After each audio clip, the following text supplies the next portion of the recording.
সিংহের এই অবস্থা কেরে? ও ভাই স্যার সিংটা তো আগে সুন্দর আছে সিংটা দেড় আঘাত লাগাই ভাঙ্গা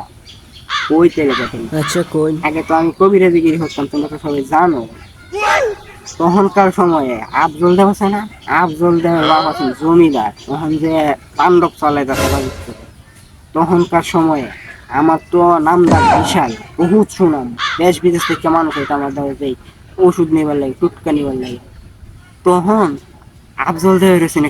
এমন বড় কঠিন লোক কষা এমন কষা হয়েছে যে কি কইতাম কি রকম? মনে হলো তুমি দাঁত দেশা ভাই বাং তার তারা এইরকম পায়খানা হয়েছে আফজল দেওয়ার আমার দ্বারা আইসে পরে আফজল দেওয়ার মাল আইসে নামটা অনেক মানুষ সবাই আইসে যে আমি কি দেখবার লাগে মানুষ তার জবে বলেছে আমি কি করি না পরে আমার হরিণের সিংহে জাদু দেখালাম এটি কাটছে দুইটা কাটতে ফাঁকার মাঝে বসায় পরে রস খাওয়াইছি আরো মন্ত্র তন্ত্র করছি বিভিন্ন জড়িবুটি ফাতা দিছি দেওয়ার আফজল দেওয়ার কষা ভালো হয়েছে তখনই আমি দেখতে আফজল দিয়ে শুনছি আরে যে সে নতুন নইলা এই একদিন বাজিতপুরের মধ্যে রাজ করবে আজকে তাণ্ডব দেখাইতেছে এটা তো আমার পুয়ার কামালো আমি পুজো দিছিলাম এই এই খেলা তখন আফজল দিয়ে দেখা গেছে আল্লাহ বুঝা আমরা কি আসলাম আমরা কি বেড়াই না দেও